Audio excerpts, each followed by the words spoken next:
Style 3 is called supporting. This is when the follower has control of decision making and problem solving, but the leader also provides them with recognition, and they now actively listen. They will incorporate suggestions and such. Style 4, this is called delegating. This is when a leader and a follower discuss problems. They come to a common decision, and then the follower is allowed to then carry out the decision that they came to. This is when your follower is fully developed. Now, here's the components again. Directing. Again, this is when you need to use high directive but low supportive. Coaching. This is when you need to use high supportive, high directive. Style 2. Supporting. This is when you need to use high supportive, low directive. And delegating. This is when you need to use low directive, low supportive. Alright, now we're going to talk about the development level. This is pertaining to the followers, and they use competence and commitment to determine the development level. The style of leadership applied to a follower is dependent on their development level. Commitment is characterized by high, variable, or low commitment. Competence is characterized by high commitment, some commitment, or low commitment. And here's a table to kind of illustrate this. Somebody at development level 1 shows low competence but high commitment. Somebody at development level 2 shows some competence but low commitment. Somebody at development level 3 shows high competence but variable commitment. And somebody at development level 4 shows high competence and high commitment. Okay? So now we're going to incorporate both of those, and this is going to bring it all together. Okay? Here we have the development level. These are the followers. And here are the styles of leading. Okay? It's pretty simple. A development level 1 is going to go with the style 1. Development 2, style 2, and so on. So somebody with low competence, high commitment is going to be directed. Somebody with low to some competence and low commitment is going to be coached. Somebody with moderate to high competence and variable commitment will be supported. And somebody with high competence and high commitment will be able to be delegated to. Okay? So, to even better explain this, I'm going to give you some examples of each. Okay? Let's say you have a D1 person. This is somebody who has just started working. Okay? They just started a job. They are very energetic to get started. They're ready to start working, but they don't really know what to do. Okay? This is when you're going to want to use the directing. Now you might say, you don't want to just push these people, they're not comfortable yet. But they're already energetic, they're already ready to work, so all you need to do is tell them what to do. That's all you need to do. You don't really need to support them, because they don't need support. They're already energetic. Now, you have somebody who's at D2. Okay, we'll just use the same example. That person has been working here a little bit longer now. Okay? They are still, very, very new. They kind of know what to do, but not as effectively as they should, and they're kind of losing some commitment because they're not getting it. It's kind of normal to them now. So this is when you want to use the coaching. Now supporting, this is somebody that's been there. They know what to do now. They've got it down. They got the job down, but they've been there long and they're getting bored. Okay, they're getting bored with the daily tasks. This is when you need to support them, show them the benefits. Okay, and then hopefully you can get them all the way down to delegating. This is when the person has been working there for a while. They've seen the benefits in working hard and doing a good job.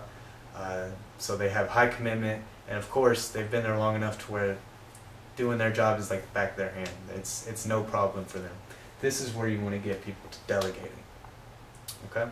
So that in a nutshell is situational leadership. Again, I know it's a very brief overview, but this is something that needs to be further studied by everybody in here. And again, I will pass this out. This alone will explain it. This is the first exposure I had to situational leadership. I read it like twice and then it was easy already.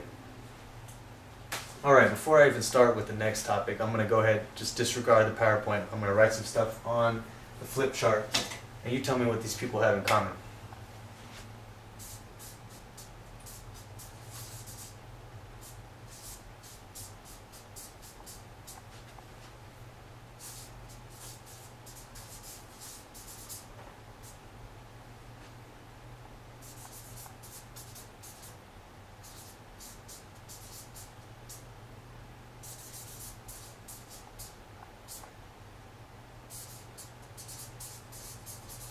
Alright, so I have Hitler, JFK, George W. Bush, Mussolini, Martin Luther King, and Abraham Lincoln. What do these people have in common? I'll tell you. They are all great public speakers. Now, these two gentlemen on the ends here, Hitler and Mussolini, a lot of people agree, well, everyone should agree that they had a lot of malice in their intent and they weren't great people, but you cannot argue how great they were at capturing an audience and using their oratory skills to get followers behind them. These gentlemen got people to do insane, unbearable things. George W., he's not an evil man. He might be considered evil to some, but not so much as these other two.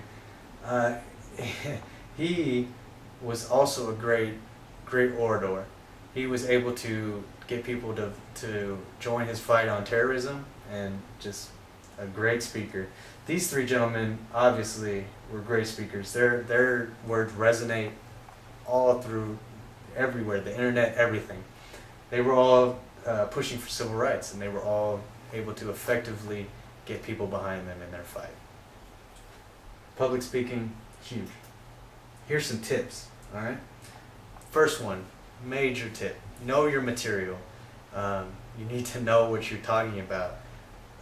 People ask you questions and you don't know what you're saying, you don't know how to answer, you're flipping. It can be very embarrassing. Practice, practice, practice, practice. That is huge. I've practiced this presentation many times, too many times. And I'm still, not perfect, but practice helps, and it helps you be more comfortable, and it takes a lot of the scariness away.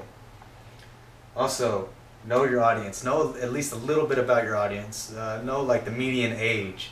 Know their skill level. Know their educational level. Also, know the materials. Know everything that's going to be in the room and the equipment. What if you have your presentation formatted for an HP, but you're using a Mac? That can be a major problem. Also, visualize yourself giving the speech. Kind of even daydream about the speech. See yourself on stage. See yourself behind a podium. See the audience. Just visualize your speech. Visualize an attack almost. Know that people want you to succeed. Everybody watching you doesn't want you to fail. They don't want to see you stumbling over words. They don't want to see you sweating. They don't want to see you crying. They want you to do well in your speech. So just know that. Also, don't apologize. Unless something horribly goes wrong, don't be like, sorry, I'm sick. Just go on. Nobody cares. Also, concentrate on the message. Try not to stray or just get on your soapbox about something else. Stay on the message. Lastly, build experience. No one really likes to give speeches. It's one of the biggest fears in American people. I mean, I think it is the #1 fear.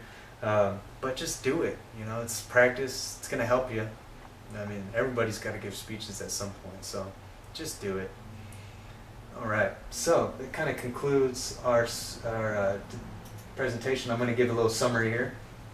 Again, leadership is influence. When you think about definitions, think about this word, influence.